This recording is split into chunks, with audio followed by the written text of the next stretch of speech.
Hello student, this is आकाश शर्मा और हमारा maths में टॉपिक चल रहा था आज पृष्ठीय क्षेत्रफल और आयतन। ठीक है, ठोसों के संयोजन का आयतन। इसमें आज हम किसके बारे में पढ़ेंगे? ठोसों के संयोजन का आयतन किस प्रकार होता है उसके बारे में हम अच्छे से पढ़ेंगे। तो देखिए यहाँ पर क्या हेडिंग दी हुई है, ठोसों के संयोजन का आयतन। अब देखते हैं इस अनुच्छेद में यह ज्ञात करने की कोशिश करेंगे कि इस प्रकार के ठोसों के आयतन किस प्रकार परिकलित किए जाते हैं। ध्यान दीजिए कि पृष्ठीय क्षेत्रफल परिकलित करने में हमने दोनों घटकों ठोसों के क्षेत्रफल पृष्ठीय क्षेत्रफलों को जोड़ा नहीं है। क्या? ठीक है, दोनों के पृष्ठीय क्षेत्रफलों को जोड़ा नहीं है क्योंकि इनको मिलाने की प्रक्रिया में पृष्ठीय क्षेत्रफल का कुछ भाग लुप्त हो जाता है। कुछ भाग क्या हो जाता है? लुप्त हो जाता था। ठीक है, परंतु आयतन परिकलित करने की स्थिति में ऐसा नहीं होगा। ठीक है, आयतन में ऐसा नहीं होगा। दोनों आधारभूत ठोसों के आधार से बने ठोस का आयतन वास्तव में दोनों घटकों के आयतन के योग के बराबर होता है। ठीक है, तो क्या करना है, उसमें तो पृष्ठीय क्षेत्रफल संपूर्ण क्षेत्रफल बराबर नहीं होता था, पर हमारे जो आयतन होंगे वो बराबर होंगे। तो हम जब दोनों ठोसों के आयतनों को जोड़ेंगे, ठीक है, आयतन वास्तव में दोनों घटकों के आयतन के योग के बराबर हैं। जैसा कि उदाहरण में हम देखेंगे आगे कि किस प्रकार से हमें उदाहरणों को दिया गया है। ठीक है, अब देखिए उदाहरण नंबर आपको 5 दिया हुआ है। उदाहरण नंबर 5, शांता किसी शेड में एक उद्योग चलाती है। क्या चलाती है? उद्योग चलाती है। आपको एक शेड दिखा हुआ है, ठीक है, ये रहा। ठीक है, आपको ये शेड दिख रहा है और यह शेड एक घनाभ के आकार का है। किस आकार का है? घनाभ के आकार का है, जिस पर एक अर्धबेलन, यहाँ आपको दिख रहा होगा अर्धबेलन, ये रहा। क्या है ये आपका? अर्धबेलन।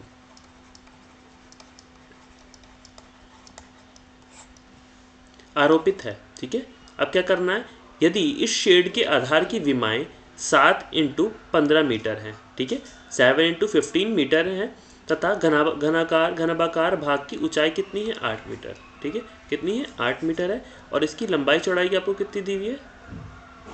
7 मीटर × 15, ये आपको दिया हुआ है यहाँ पर। और इसकी ऊंचाई कितनी दी हुई है आपको? घनाभ की 8 मीटर। तो शेड से समावेशित हो सकने वाली हवा का आयतन ज्ञात कीजिए कि कितनी हवा उससे निकल सकती है, आर पार जा सकती है। पुनः यदि हम मान लें कि शेड में रखी मशीनरी 300 मीटर क्यूब स्थान घेरती है तथा शेड के अंदर 20 श्रमिक हैं जिनमें से प्रत्येक 0.8 मीटर के स्क्वायर के आयतन के स्थान घेरता है, तब शेड में कितनी हवा होगी? ठीक है, पाई का मान क्या हो गया? 22/7 हमारा पाई का मान हो गया। ठीक है, अब आगे देखते हैं हम। ठीक है, अब देखिए यहाँ पर आपको दिया हुआ है, ये आगे देखते हैं।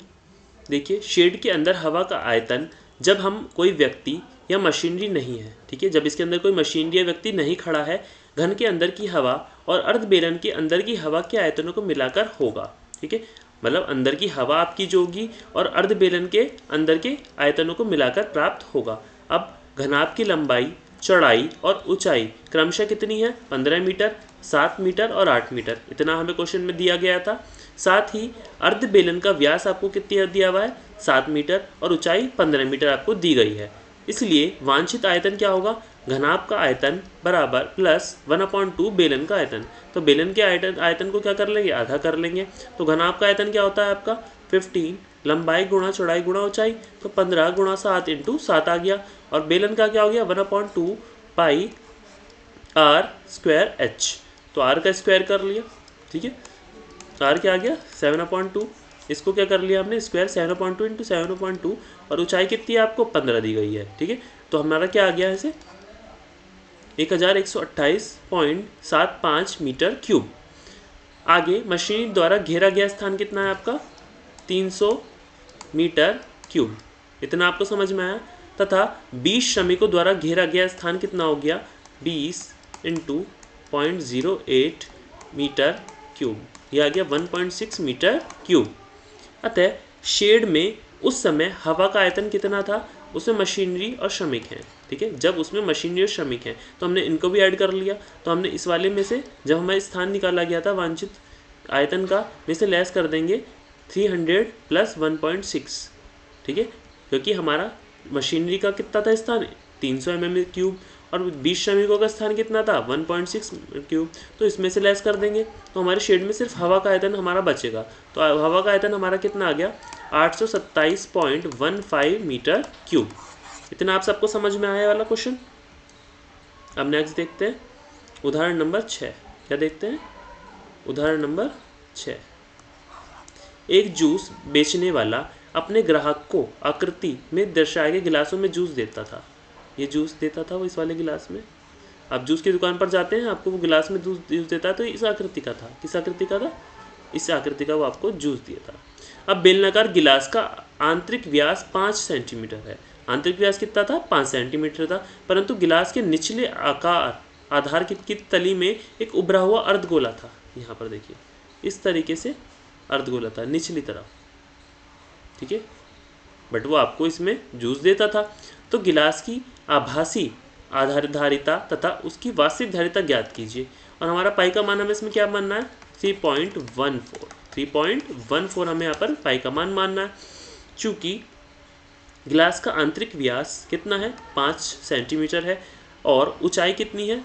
10 सेंटीमीटर है। इसलिए गिलास की आभासी धारिता कितनी निकालेंगे हम? पाई r²h। इतना आपको समझ में आया। और क्या आ गया? पाई 3.1 हमने माना था और r हमारा आ गया 2.5, यहाँ 2.5 और h कितनी आ गई? 10 सेंटीमीटर क्यूब। तो क्या आंसर आ गया आपका? 196.25 सेंटीमीटर का क्यूब, ठीक है। अब क्या आ गया? परंतु इसकी वास्तविक धारिता उपरोक्त धारिता से आधार में बने अर्धगोले के आयतन के बराबर कम है, ठीक है। क्या है? बराबर कम है। अर्थात कमी बराबर हमें क्या लेनी है? 2/3 pi r cube is equal to 2/3 क्या हो गया? हमने पाई का मान रख दिया 3.14 और r cube 2.5 into 2.5 centimetre cube. तो हमारा क्या आ गया? 32.71 सेंटीमीटर क्यूब। इतना आपको समझ में आया। अब गिलास की वास्तविक धारिता हमें ज्ञात करनी है। इसके लिए हमें आभासी धारिता में से अर्धगोले का आयतन आपको माइनस करना होगा, घटाना होगा। तो हमने आभासी धारिता भी निकाल ली थी, ठीक है, देखिए आपको दिख रही होगी। और हमने क्या करा था? अर्धगोले का आयतन भी निकाल लिया था, ठीक है। यहाँ पर आपका ये रहा। तो अर्धगोले के आयतन में से, ठीक है, आभासी आयतन में से अर्धगोले का आयतन हमने लेस कर दिया। तो हमारी क्या आ गई? गिलास की वास्तविक धारिता कितनी आ गई? 163.54 सेंटीमीटर स्क्वायर, ठीक है। हम नेक्स्ट देखते हैं उदाहरण नंबर आपका 7।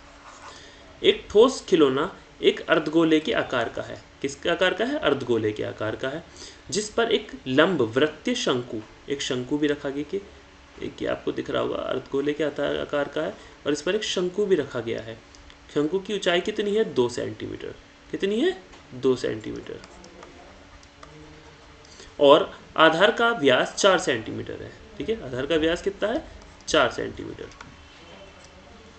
इस खिलौने का आयतन निर्धारित कीजिए यदि एक लंब वृत्तीय बेलन इस खिलौने के परिगत हो।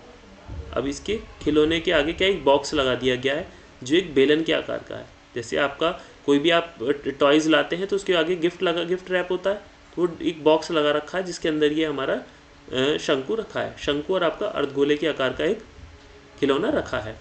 इस खिलौने का आयतन निर्धारित कीजिए। इसका आयतन हमें निकालना है खिलौने का। यदि एक वृत्तीय बेलन इसके परिगलित हो, ये तो हमने देख लिया, और बेलन और खिलौने के आयतनों में अंतर ज्ञात कीजिए। तो ये बेलन जो हमारा निकला है पूरा, और अंदर जो हमारा एक खिलौना रखा है, क्या रखा है? टॉयज। इसका हमें क्या निकालना है? इनके आयतनों का अंतर ज्ञात करना है।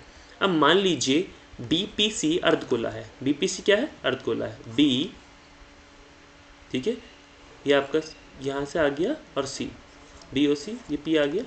एक क्या है आपका? एक खिलौना है, अर्धगोला आपको दिख गया होगा, ये P ये रहा, और आपका C यहाँ पर है, ठीक है। तथा ABC अर्धगोले के आधार पर खड़ा एक शंकु है। तो ABC आपको दिख गया होगा, ABC एक शंकु आपको दिख गया होगा। तथा अब क्या करना है? अर्धगोले और शंकु की भी त्रिज्या कितनी हो गई? 1/2, 4 सेंटीमीटर, ठीक है। यह आ गया 2 सेंटीमीटर। तो इसका आधा कर लिया, आपका 2 सेंटीमीटर आ गया। इसलिए खिलौने का आयतन कैसे निकालेंगे? आपको 2/3 पाई r क्यूब प्लस 1/3 पाई r स्क्वायर h, ठीक है। इसको आपने कर लिया, आधा कर लिया, ठीक है। इसको 2/3 कर लिया, इसका आधा कर लिया, इसका 1/3। एक इसका आ गया शंकु का। शंकु का आयतन क्या होता है? 1/3 पाई r स्क्वायर h, ठीक है। और ये हमने इन दोनों को ऐड कर दिया। तो हमने 2/3 और पाई का मान 3.14 ले लिया, और r क्या ले ली? 2 का क्यूब, प्लस 1/3 पाई कितनी थी? 3.14, और r कितना था हमारा 2 का क्यूब इंटू 2, ठीक है। अब क्या आ गया अब यहाँ पे 25.12 सेंटीमीटर क्यूब। इतना आपको समझ में आया क्वेश्चन। अब नेक्स्ट देखते हैं क्वेश्चन को। अब मान लीजिए कि दिए गए ठोस के परिगत लंबवृत्तीय बेलन EFGH, यहाँ देखिए EFGH कहाँ पर है, ठीक है। इस क्वेश्चन में देखते हैं, पीछे देखिए, ठीक है। EFGH एक आपको दिया गया है, पूरी आकृति है ये, ठीक है। इसमें आपको F, ये G, ये E और ये H, ये एक बॉक्स दिया है जिसके अंदर आपका एक खिलौना टॉयज रखा है, ठीक है। अब आगे क्या बोल रहे हैं वो देखिए। इस लंबवृत्तीय बेलन की आधार की त्रिज्या कितनी हो गई, HP इजिकल टू क्या हो गया, BO इजिकल टू 2 सेंटीमीटर, कितना हो गया 2 सेंटीमीटर, तथा इसकी ऊंचाई कितनी हो गई EH is equal to AO plus OP is equal to 2 + 2 centimetre, कितनी हो गई 4 सेंटीमीटर। इतना आपको समझ में आया। अतः वांछित आयतन कितना आ गया इसका, लंबवृत्तीय बेलन का आयतन माइनस खिलौने का आयतन। तो लंबवृत्तीय बेलन का आयतन क्या होता है आपका 3.14 इंटू 2 स्क्वायर प्लस 4 माइनस ये आपका खिलौने का आयतन कितना था 25.12 सेंटीमीटर क्यूब। इतना आपको समझ में आया। तो जब आपने इसकी इंटू करी तो क्या आ गया आपका 2.1, ठीक है, 25.12 सेंटीमीटर क्यूब। इस प्रकार दोनों आयतनों में क्या अंतर आ गया आपका, बराबर आ गया, ठीक है। आप इनकी इंटू करेंगे तो भी आपका यही आएगा 3.14 इंटू 4 इंटू 4, ठीक है। तो आपका क्या आ गया 3.14 इंटू 16, ठीक है। इस तरीके से आप करेंगे तो इसको माइनस करके हमारा आंसर यही आ जाएगा। तो दोनों आयतनों का अंतर आ गया आपका 25.12 सेंटीमीटर क्यूब। इतना आप सबको समझ में आया, ठीक है। अब नेक्स्ट देखते हैं। आज इस कक्षा में हमने क्या सीखा कि हम किस तरीके से हमने क्वेश्चनों को सॉल्व कर सकते हैं, किस तरीके से आयतनों को फॉर्मूले में रख के हम उनके आंसर निकाल सकते हैं, ठीक है। आगे का हम नेक्स्ट क्लास में सीखते हैं। Thank you.